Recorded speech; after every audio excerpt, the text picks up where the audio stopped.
Thanks for joining us today on Market Call. I'm Morello Fernandez. Stan Wong on the show today. He's portfolio manager at Scotia Wealth Management, and he's going to take your questions on North American large caps and ETFs.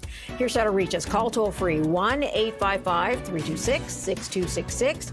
You can also send an email to marketcall@bnnbloomberg.ca. Stan, thanks for coming in. We're seeing a lot of earnings reports come in over the past couple of weeks. How would you say Canadian businesses are sort of managing what's going on with the trade war? Well, thank you for having me on, Marilla. I think it's difficult to manage what's happening because there's lots of uncertainty out there for sure. So I feel that a lot of businesses are holding off on certain CapEx spending, certain orders and so forth, front running some things to get ahead of the curve with tariffs and so on. With that being said, markets have been pretty healthy. I was actually on this show with Andy about a month ago, I think 2 days after the lows.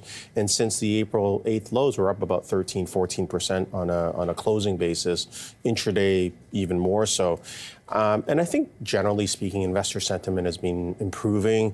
We are seeing a bit of de-escalating tariff tensions. We're seeing, positive economic data and a pause on new tariffs. And of course, U.S. and China are going to start some talks this week. Which is a big deal. In Switzerland, which is big. Not sure if it's more about de-escalation or more about a deal. We'll see. But in any light, it's positive. And I think steady job growth in the U.S. has been restoring confidence in the overall market. With the Fed, it's stable interest rate policy. They're kind of in a conundrum. Do they raise rates ahead of possible inflation, or are they concerned about economic downturns and so forth? So right now it's stable. I think the market kind of enjoys that right now. And I think the other thing to consider looking ahead a little bit is that we have U.S. midterm elections coming up. Mm-hmm. So I have to imagine that the U.S. administration wants things to calm down. Absolutely. They're going to need to get their supporters back on their side. They want to get the economy relatively strong and get those votes. Otherwise, they'll lose the House. And I think those potential for shifts in trade tone are certainly there. Of course, unexpected tariffs coming out of the woodwork can cause... I was going to say, do you feel like the bumpiest part of the transition is over and you're beginning to sort of answer that you're not sure? Well, I expect that the choppiness will continue because we don't know. I mean, we just saw tariffs on movies that are filmed outside the United States come out of the woodwork.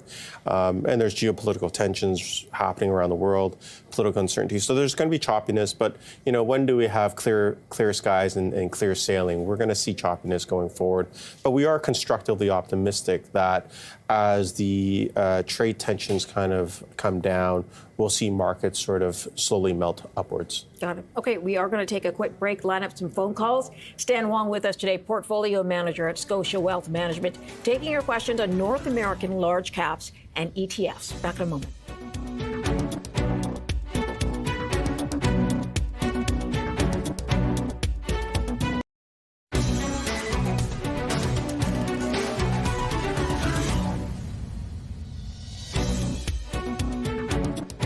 Welcome back. We want to get straight to our questions. Victor has written in, says, wondering whether investing in an S&P 500 ETF like XUS is a good idea and is now a good time, or do you expect more of a drop? We'll turn that over to Stan for the XUS. Thanks for the question. And I've talked a lot about the S&P 500 index as a passive way to invest. And I would caution that you want to remember that when you look at tech and tech-related stocks, they do make up about 50% of the S&P 500. So you are taking quite a bit of concentration in that particular sector and related sectors. I mean, I know that Tesla is in the consumer discretionary space, but we think of it as a technology, same as Amazon. Mm-hmm. That's in consumer discretionary, but we think of it as a technology. I would prefer a more balanced approach. And last time I was on this segment, I talked about an equal weight strategy. So Invesco has the Invesco S&P 500 Equal Weight Index ETF, which has an equal weight mix of the 500 constituents, symbol EQL. You're going to have lower valuation that way and obviously less exposure to the technology space. Okay, so we will turn that over to Victor as the answer. Let's move on to a phone call then from Bob, who's calling from Bowmanville, Ontario. Hi, Bob. Good afternoon. Stan, I would like to ask you about Starbucks. I know in the past you've owned it, and then you're out of it. I think you might still be out of it. But and we know the story of the new CEO from Chipotle having come in September. But just kind of, maybe 6 months out here since he's been in, just kind of your thoughts here. Is this something you might still look at, or, might it be a good entry point at this point? Yeah, they're going through quite a transition, right? And they're kind of just started that. Yes. So technically, I'll speak about that first. I mean, we do see the 200-day moving average moving up a little bit, which is positive. However, the price is below that 200-day moving average. Has fallen below that in April, although a lot of stocks in the S&P would be below that level at this point, but still not a positive sign necessarily. The stock is still about 30% below its March highs, so that's something to consider as well. Never being a stock that's really a value stock. It's always been a bit of a premium type of brand, so therefore you're going to pay a premium valuation for it. Longer term, if you look at the weekly chart, it's fallen below the 200-week moving average, which is not overly positive as well. And then you take into effect valuation, and the recovery has been slow as well, particularly in China and so forth. You're paying 30 times forward earnings for the shares, and you're getting about, right now, next 3 years, about 8 or 9% earnings growth rate, EPS growth rate. So for me, the valuation's a bit extended. The chart doesn't look fantastic. Recovery is a little bit slow. So great name long term. However, I'd probably wait for a better opportunity. Just wondering what you think of their strategy and whether it's going to work for them. I think it will work. I think it's just going to take some time, and I think it's highly dependent on the consumer, particularly in China, how quickly that rebound's going to continue. Got it. Let's move back to the phones then. Jerry's on the line from Edmonton. Hi, Jerry. Good day. I hope everybody's having a good day. Stan, I own this XEI, and I'm doing all right on it. Do you think I should continue holding it, or is it topped out? Thank you very much. Okay, we've pulled that up right now. iShares S&P. Yeah, so that's an ETF that we actually own in our ETF model, one of our ETF models. You're going to own the banks as some of the top names like Royal Bank, TD Bank, and then you're going to own some of the energy and utility names such as Enbridge and TC Energy. Very, very nice dividend yield. You're getting about 4 and change in terms of a dividend yield, so the dividend yield's nice. I think it's just a nice balanced way of getting good dividend yield. Actually, the dividend yield going forward is about 6%, so strong yield after the recent drop in the market. So I do like it. Not particularly a high growth type of portfolio. A lot of the names in there are more reliable growth, more in the 7 to 8% EPS growth rate. You're not going to find an Amazon in there. Obviously, you're not going to find a Shopify in this type of strategy. It's more of a dividend-focused name. It has done well over the years. The 5-year return is about 15.7% annualized over the last 5 years. So, can't complain about this one. Yeah, if you want that steady growth and you're going to hold it for a long term, it's a good way to go. Not much of a roller coaster in this. You'll have your ups and downs, but it's not a tech name. It's not a super growth type of ETF.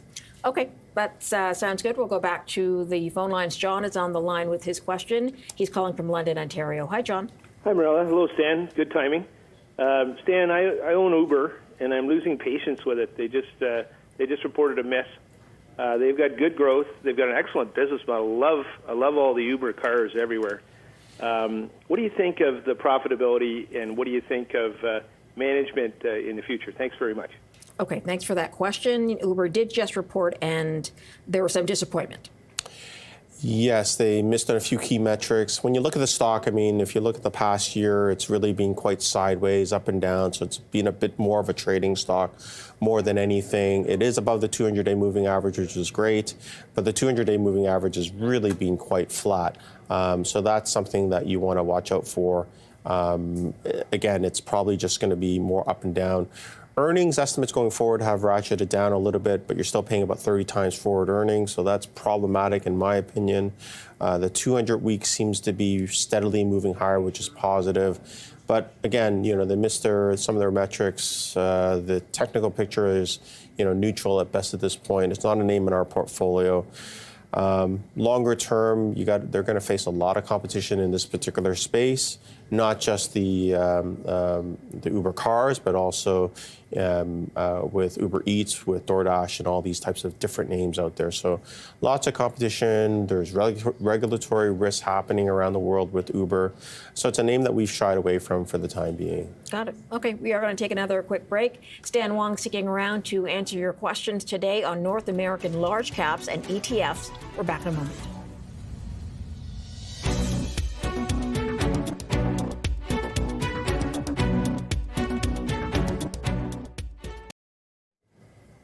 Welcome back, and thanks again for joining us on Market Call. We're going right to your phone calls. Renata is on the line from Oakville, Ontario. Hi, Renata. Yeah, hi. Quick question. What on earth happened to Alphabet today? It's down $11, and my question to you is, would it still be safe for me to purchase it today? I look forward to your reply and hang up now. Thank you. Thanks, Renata. Alphabet has, we just talked about, been dropping since January. Stan, do you want to sort of weigh in on what that looks like? Yeah, I think with regards to today, I think the news is that Apple is going to add some AI search to its browser, so that's affecting Alphabet. With that being said, Alphabet's a long-standing name in our portfolio. I continue to like it quite a bit. If you look at the shorter-term move, it is down about 27% from highs earlier this year. However, if you look at the long-term chart, the 200-week chart, or the 5-year weekly chart, it is still above the 200-week moving average. It's the 200-week moving average is moving higher. You will see major drawdowns in this type of stock, like any other tech stock, but this stock has been a winner long term. So I continue to like this name quite a bit. You're paying 18 times forward earnings for a stock that's going to grow 13, 14% EPS growth. It's held again that 200-week moving average, which is important. They are embedding AI solutions across its ecosystem, whether it be search, ads, cloud, YouTube, workspace. And they are still, the leader in digital advertising, and the cloud business continues to grow. There will be points of choppiness in terms of its growth and, against expectations, but long term, that cloud business continues to grow, which is important. There had been concern for a long time that the AI would take over the Google search, and I was surprised we hadn't seen it earlier. So do you see today's announcement with Apple as the start of that? Well, I mean, when you look at the search, when you search on Google, it shows you an AI search right away these days, especially, on my Android phone, it does that these days. So, more and more of the AI is going to come into search. Will the Apple search sort of upend it? I mean, it's so new, it's really hard to tell. You look at Apple Maps, it didn't really compete well against Google Maps, so I'm not saying that will be the case. But we're going to see AI competition from all fronts. But the fact that Alphabet's got their hardware, they've got their search, they've got the YouTube, they've got all these engines of growth, which makes me believe that right now it's on a bit of a lull. It's down 27% from its highs. Good opportunity to buy a name that's just really, I don't think it's going anywhere long term. Got it. Okay, let's go back to the phone lines. Brian's on the line from Trenton in Ontario. Hi, Brian. Oh, good morning. Thank you for taking my call. I'm a member of about 18 of us investment club, and we're always glad to see Stan on. And I want to ask him if he still likes CAH Cardinal, which he recommended some time ago. I bought, and I'm very happy with it. But before I do, our investment club has a concern, and that is that over the last year we've phoned in 3 times. Okay, it looks like we may have lost the call, but he wanted to know about Cardinal Health. Can you tell me a little bit about them? Sure. We own this name. We continue to own this name, and thanks for the compliment, Brian. Hitting an all-time high today. It's basically one of 3 major drug distribution and logistic companies in North America. Okay. Cardinal Health, along with Cencora, and along with McKesson, which we'll talk about later in past picks, are the 3 companies that control 90% of this logistics market. If you want to get drugs from Pfizer over to Walmart or to Walgreens, this is the company that does that. Okay. And that's what they do. And I really like companies that are really have very little competition. And very straightforward. Very straightforward, and they can price the way they want to price. And this stock is up about 56% in the last 12 months. We've owned it for a couple of years plus at this point. Probably at this point, from a buying perspective, probably overbought, quite honestly, at this stage, with an RSI like well above it's the 70 level, which would indicate 77 right now, which would indicate overbought levels. So I wouldn't buy it for a new client or new money coming in.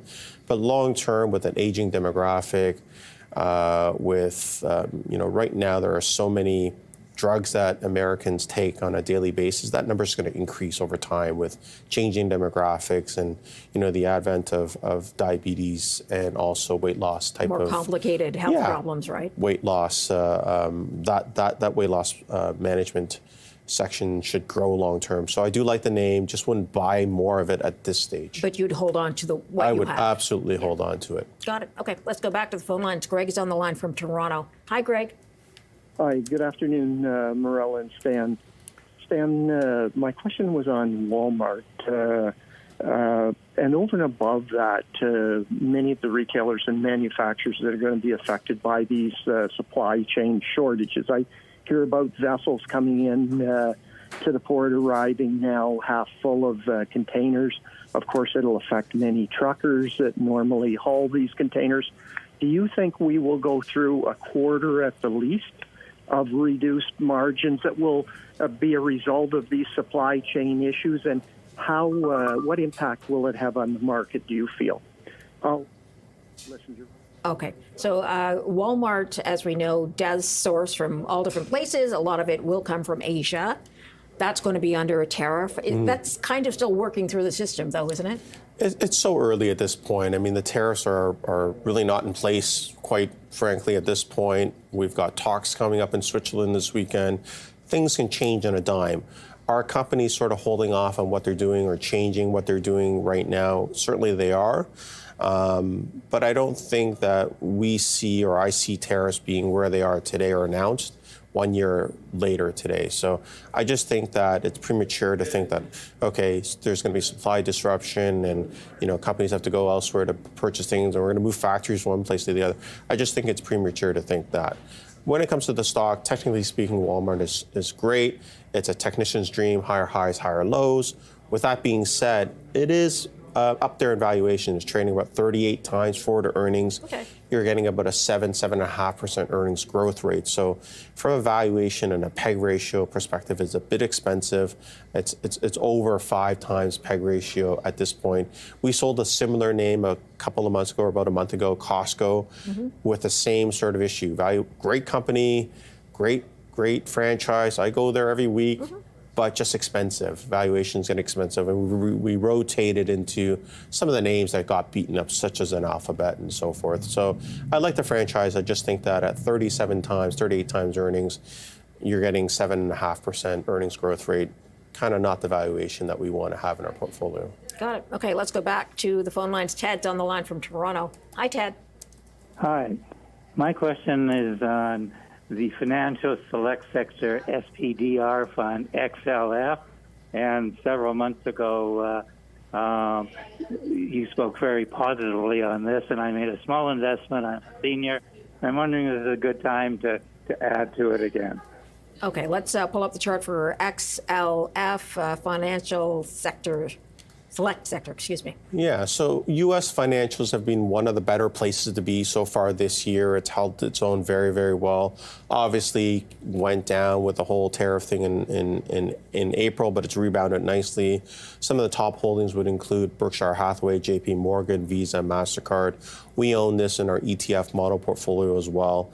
I think that financials will be one of the top places to be at the end of this year when you look back. I like it for potential deregulation from the U.S. administration. I like it for potential tax decreases in the U.S. as well. So a lot of these things make sense. A lot of the financials, when you compare it, especially against technology names, really haven't done anything in a multi-year cycle. And we're now seeing technical signs whereby financials are going to start to make that move and be one of the leaders again. So I do like this name, XLF. You're only paying 8 basis points for an expense ratio. So really cost-efficient way of getting into one of what I think will be one of the leading sectors going forward. Got it. Okay, we are going to take a quick break. When we come back, we'll have a look at the past picks. Dan will be with us to walk us through that. We're back in a moment.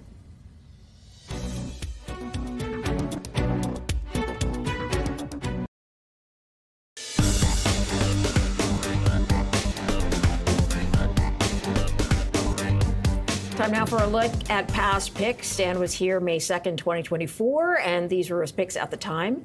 Restaurant Brands International on the TSX, 101.51 at the time, 93.93 now. So a 7% drop return and a 4% total return drop. They report tomorrow as well.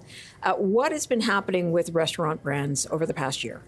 So just to disclose, we are no longer in Restaurant Brands. We actually only hold one of the past 3 picks today. Okay. Restaurant Brands is trading about 20 times EV over EBITDA, so that's about norm with compared to a 10-year moving average, 10-year historical average. Shares are below a declining 200-day moving average, which is negative. With that being said, it's still above the 200-week moving average, which is a positive, but it is below the shorter-term 200-day moving average. I think with rising input costs, labor, commodities, and competition has really held back these shares. So that's why we're out of it at this point. While they're dominant in Canada, they do face a lot of saturation questions at this point domestically and really challenges scaling meaningfully outside of North America. And then you got to look at franchise execution risk. If there's any bad blood between the franchisees and the franchisor, that can affect the performance, it can affect quality and so forth. So, any weak execution can affect some of the performance of the stock. And I think that has come into the stock performance of late, and that's why we're out of it. Down the road, we can reconsider this name, but at this point, we're out of it right now. Okay, let's move on to your next past pick, which is Home Depot. At the time, it was $335.53 US, and then currently at $362.63. So an 8% upside return, 11% total return. What's been going on with Home Depot? And I'm wondering if it's a stock that you still own and would hold on to, considering people are kind of revising big purchases and big spends because of the economy. Yeah, we sold and took profits back in September of last year, 2024. Shares are trading at 24 times forward earnings with about a 5% EPS growth rate. So right there, the valuation has gotten a bit expensive. Basically, EPS growth rate has come down in terms of expectations. Analysts have ratcheted down some of the earnings expectations. Just as what you said, cautious spending, and the shares have kind of slipped below the 200-day moving average as a result of that. The medium-term trend remains relatively intact, but shorter term, the shares have come down. I think, when you look at sort of the combined inflation over the years, elevated inflation and interest rates, that's kind of dampening the do-it-yourselfers out there, and that's sort of affecting spending, home improvement spending. Sluggish home sales in the U.S. is affecting things. Mortgage rates going a little bit higher. If you weren't one of the lucky ones in the U.S. locking in a 30-year mortgage during the pandemic, your mortgage rates have gone higher, or if you're moving.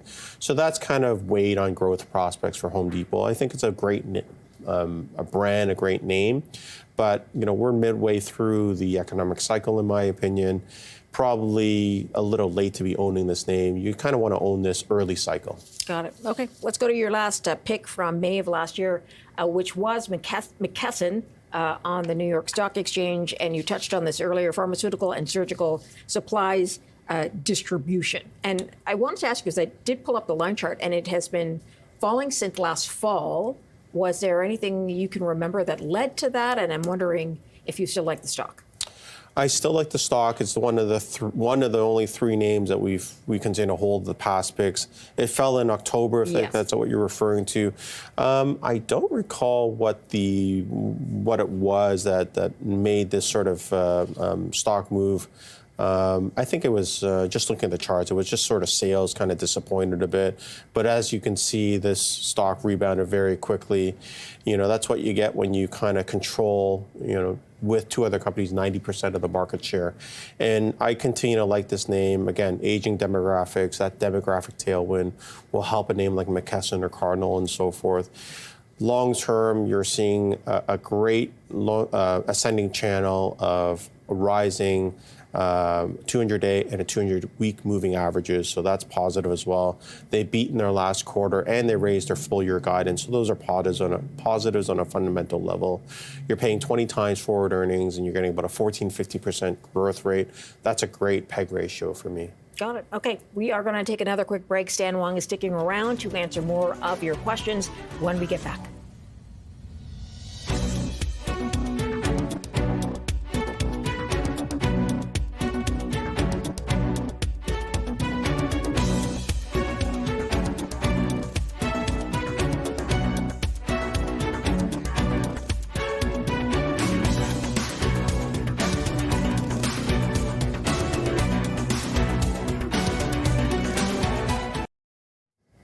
Welcome back to Market Call. Thanks for joining us. Sal has been holding on the line in Toronto and has a question. Hi, Sal. Well, hi. Thanks for taking my call. My question is on United Health Group. It's obviously taken a beating recently, and it's near 4-year lows right now. I was wondering, if you look at it technically, do you think this would be a good time to enter? And are there any other companies in this? We might have lost him. Okay, so let's take a look at United Health, which provides benefits for employees. The major leader in the managed care space, and they do provide some health services as well to sort of connect, the different spaces and try and give more of an ecosystem. With that being said, the shares have been in a lot of up and down the last year, most recently having a bit of a rare miss. From earnings, the shares gapped down, now well below the 200-day moving average, and the 200-day moving average is starting to trend down a little bit as well. So that can be troublesome as well. Very oversold at around 25 RSI. We actually sold these shares, luckily, before this earnings miss. Okay. So that worked out very well for us. We don't own it anymore at this stage. It's hard to tell if we're going to see a support level here. I have to imagine that being so oversold that at some point we're going to bottom and these shares will move higher, just given the fact of their scale and the fact that you do have long-term aging demographics that will require some of these services from United Health. So for the time being, I'd be careful. We don't own it. I'd probably watch for an opportunity to re-enter these shares, but right now it seems to be almost in a bit of a free fall. Very oversold, so there might be an opportunity. I think the earnings growth rate is now down to about 6-7% going forward. So nothing great, but you're not paying a lot for it at 14 times forward earnings. So would you pick it up at this point and then just hang on to it? I'd be careful because it's fallen below that 200-day moving average, and I don't see any clear support levels at this stage. I'd rather see it kind of come up a bit. If I missed the 10% upwards, I'd rather be that and be sure that it's starting to move back higher. Okay. Let's go to an email from Sam. Sam says, what is Stan's opinion on mid-cap Canadian oil producers like Athabasca Oil? Let's have a look at Athabasca Oil and generally mid-caps energy in Canada. Yeah, so this is a name that was in our portfolio. We sold it at one of the highs more recently as well. Valuation is compelling, and I think you'd say that about a lot of the mid-cap and large-cap energy names out there.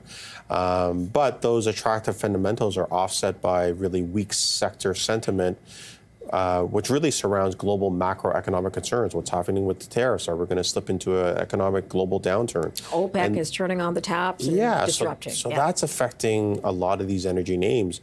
You look at Athabasca, it's trading at 3 times enterprise value over EBITDA, which is very cheap, and producing a 12% free cash flow yield at this point. So when you look at that in a vacuum, that looks great. But when you look at the trends and you look at the technicals, those don't look so great at this point. So I'd be watchful of those trends if they start to turn. If the macro sort of situation stabilizes, then maybe you see energy stocks and mid-cap energy names start to move higher. But this sort of broader economic uncertainty is going to keep a cap on these shares for the time being, despite them being pretty low valued at this stage. Got it. Okay, let's go back to another email then. This is from Ash from Stratford, Ontario. He says, hi, Stan. At what price would Palantir start to become interesting to you? Yeah, thanks for the question. I mean, this is a tough one because this is quite the high flyer, as you know. But valuations would keep me at bay at this stage. I mean, it's trading at 177 times forward PE. Wow. Okay. Yes, you're getting about a 31% EPS growth rate forecasted going forward. But I have to wonder, like, are these shares priced for perfection? Because they did report recently they had decent numbers. They guided higher, yet the shares fell. So that's a sign that investors are really looking for beyond perfection. They want to see results that are, above the whisper numbers, which in this case, I guess it was not. So that earnings beat and guidance being raised didn't really help the shares. In fact, the shares fell. It's near, all-time highs despite this drop. So, is there some technical resistance ahead of it on the overhead? And the other thing to consider is that they do have a very heavy reliance on a few large government contracts. So if anything goes amiss with some of these things, that's going to raise some concerns about the stock price. That's in Canada or the U.S.? That's in North America, U.S. more so. Got it. All right, let's get to one other email then before we have to take a break. Daniel has written in. He said, would Stan consider ZLB for a core Canadian holding? Tell me about ZLB. So the BMO Low Vol Canadian ETF, equity ETF, is basically a portfolio of low beta stocks. So you're going to have consumer staples, some financials, and utilities. So the top names would be grocery stores like Metro and Empire and Loblaws. The TMX is in there. Hydro Ontario is in there as well. Okay. Forget that. They changed it from 39 basis points, so not exactly very cheap, but not overly expensive as well. The shares have done well over time, so if an investor is looking for some dividends and a low sort of ride in the equity market, this can make some sense. With that being said, I would say that the consumer staple space in Canada is quite expensive at this point. They've done so well. Loblaws is a name that we hold, but it's not cheap anymore at this stage. It's really done well because of all the uncertainty around, so money's moved over to the consumer staples space and utilities just as it has in the United States. So when does that sort of unravel a little bit whereby, hey, investors start to move money away from the safe stuff into the more risk-on type of things like technology or financials and industrials. Okay, and you think, that will shake out at the end of the year depending on what happens with everything else? I think so. Unless we're facing some sort of recession, which is, I'm not in that camp right now, I probably wouldn't want to hold a big chunk of consumer staples and grocery stores and so forth. Got it. Okay, we're going to take a quick break. Stan is going to stick around to answer more of your questions on North American large caps and ETFs. We're back in a moment.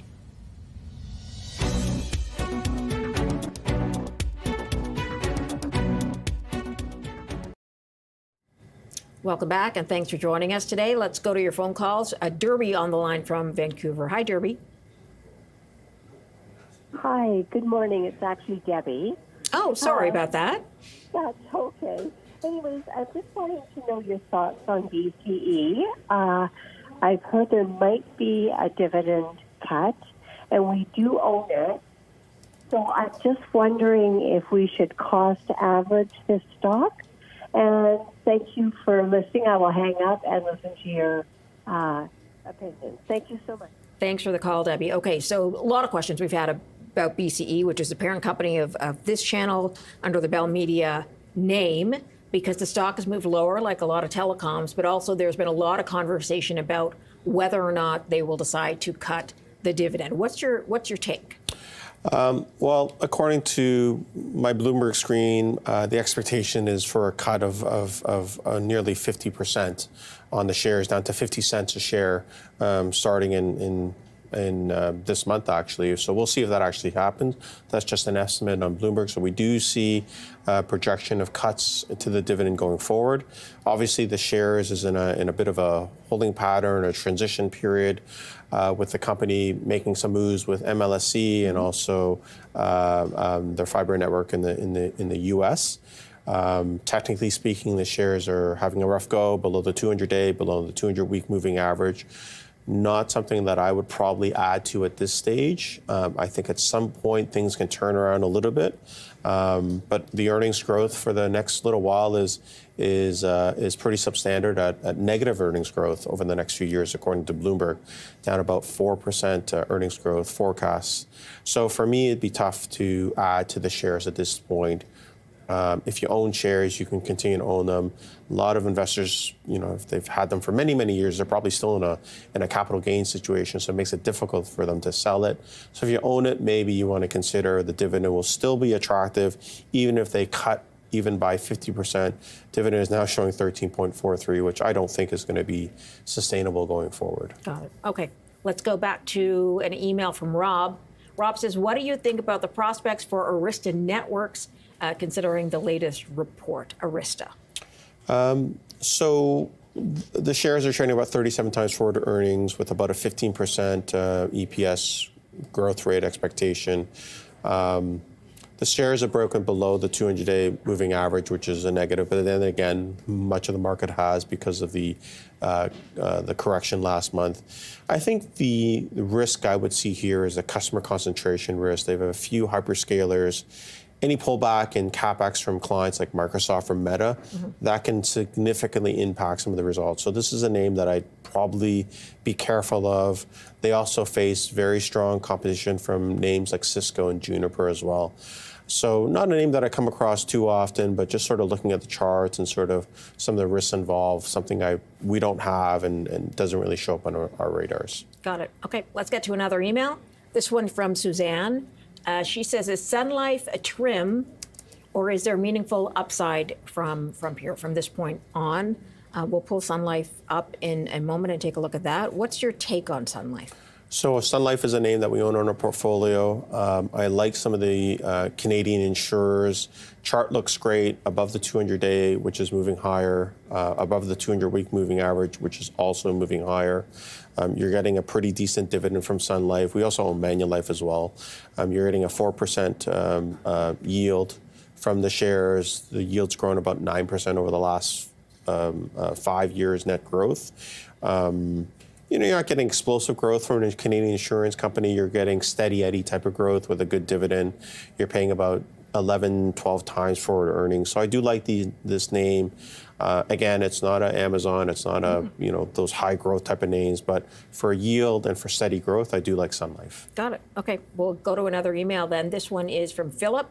He says, what is Stan's opinion on ZAB, ZAP, the electric energy focused ETF? Do you know much about them? Yeah, this is a new one. I mean, I know the Global X brand. That's a big brand out there. However, didn't know about this particular ETF. But long and short of it is basically owning U.S. utilities. About 80% of it is in electric and mostly U.S. companies, of course. You're getting a pretty high yield from utility companies. Actually, it's about 2%, not pretty high. The units in this ETF has only been around for a little while. It hasn't even marked a year yet. I think it came out in December of 24. Okay. So pretty new, but you're basically holding a utility ETF, and utility stocks have done well. Are they sort of the bigger utilities, or are they? Yeah, they'd be the bigger names in the U.S. Constellation and Eaton Corp and Dominion Energy and so forth. But utilities have done well because of a flight to safety so far this year. So utilities, consumer staples, some healthcare has done really well. The question is the market starting to revert back to risk-on type of assets, such as industrials, financials, and technology? And it really has in the last month.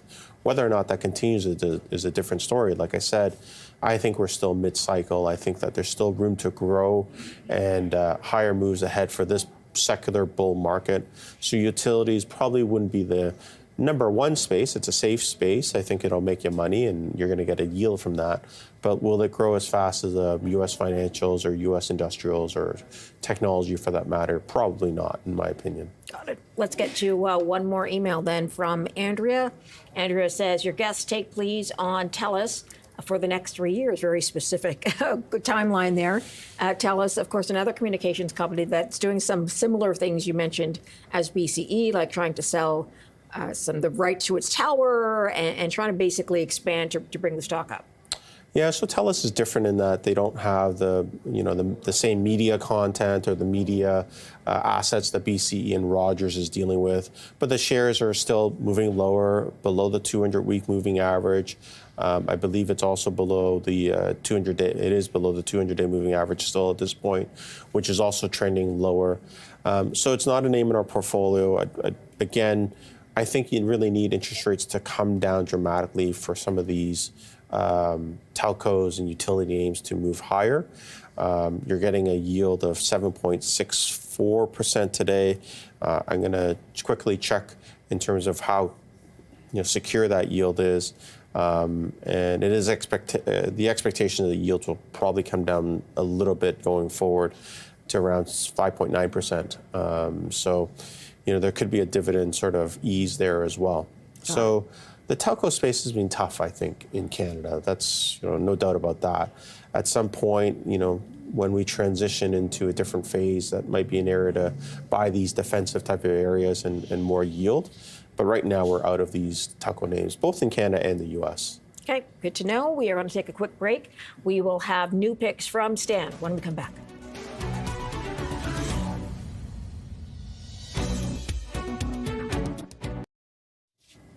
Welcome back. Time now for our new top picks from Stan, who is in-house to tell us why he's chosen these particular ones. iShares Core, MSCIEAFE is a very long name of the first one.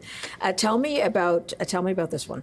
Yeah, so basically this ETF provides exposure to developed markets outside of North America. And I think that investing out of the US, investing out of Canada is really underappreciated by investors in Canada. I think that when you look back, decades and decades, there are periods in which international markets are beating the S&P 500 or the TSX. So you want to take a look and be diversified in these areas. And as you may know, international markets are on a bit of a tear year to date. It's up about 14%. The S&P is down 4% so far this year. So there's been a bit of a shift into that market. Why? Valuations are cheaper in the EFI markets. I think that you're seeing rising earnings and greater shareholder returns via dividends and buybacks coming into the European and the Asian markets as well, and Japanese market as well. And then you got to think about the softer U.S. dollar. That's going to help the international markets, and lower interest rates, that's going to help. You've got a lot of great quality names in international markets. Yes, in North America, we've got the Walmarts and the Costcos and the Amazons and so forth. But if you look at some of the top names in this ETF, you got SAP, Nestle, ASML, HSBC, Novartis. You're paying 7 basis points for this MER to access sort of these international developed markets. And again, I think it's just underrepresented in portfolios in Canada, and it can be a great performer, and it's also a great diversifier. Do you think people are just nervous about putting their money into other markets outside of North America, or they generally think that they're not going to do as well? I think that a lot of investors kind of look in the rearview mirror and we see how great the U.S. has been. And quite honestly, it's been great for almost probably a decade at this point. And forgetting that there are times in which international markets are the leaders. And I'm not saying that I expect that to be right now the case to be going forward. However, I think you want to be in that space and have some diversification there. Got it. Let's get to your next pick, which is Mercado Libre, which is on the NASDAQ. And I've heard this one mentioned a couple of times, kind of compared to Amazon, but in Latin America. Yeah, this is often called the Amazon of Latin America without the cloud business. So really, it's the largest online e-commerce and payments ecosystem in the region. They're active in 18 countries. Brazil, Argentina would be, some of the bigger ones. It's not a steep buy. It's not a cheap buy. It's expensive if you want to dip in. Yeah, from a pricing perspective, it certainly is. But I think the valuation is really not all that bad. You're getting a company that's projected to earn about $26 billion in revenue this year. The fintech arm of this company, Mercado Pago, is growing faster than the e-commerce business. And really, we're seeing these structural tailwinds whereby digital payments and more e-commerce adoption in Latin America and the region is growing. the share has been trending higher since mid-2022, pattern of higher highs and higher lows. And you're getting a 35% forecasted EPS growth rate. So really, Mercado Libre is probably one of the top emerging markets growth stories out there. Got it. Okay. Let's get to your last one before we run out of time, which is Visa, very well known, of course, by everybody, powerhouse, as you have mentioned. What do you like about Visa going ahead? Is it just expected growth here? Yeah, just such a reliable name. We've held it for a long time. It's obviously has a vast network. It's a trusted brand and really unmatched scale. People are not going back to cash. They're going to digital payments. Revenues looking to be about $40 billion US this year. Consumer spending remains pretty solid in the US. Digital payment growth is very strong, and cross-border transactions, which is very high margin, is also very strong for names like Visa and MasterCard, which we own as well. And generally speaking, these companies are pretty capital light. There's not a lot of expenditures they have other than their networks and so forth. And as a result, they have very, very strong free cash flows as well. So you're looking at about 13% annual growth rate going forward. You're paying a bit of a premium from a PE because of the type of name, and there's really only 2 or 3 major competitors out there. The shares recently bounced off the 200-day moving average very nicely, which shows that we've got a pretty good technical setup going forward. Got it. Okay, we are out of time, unfortunately. Stan Wong, thanks for coming in. Appreciate your time on the show. And we will have a quick look at the markets as we head to a break, and I'll see you again tomorrow. Thanks for joining us on Market Call.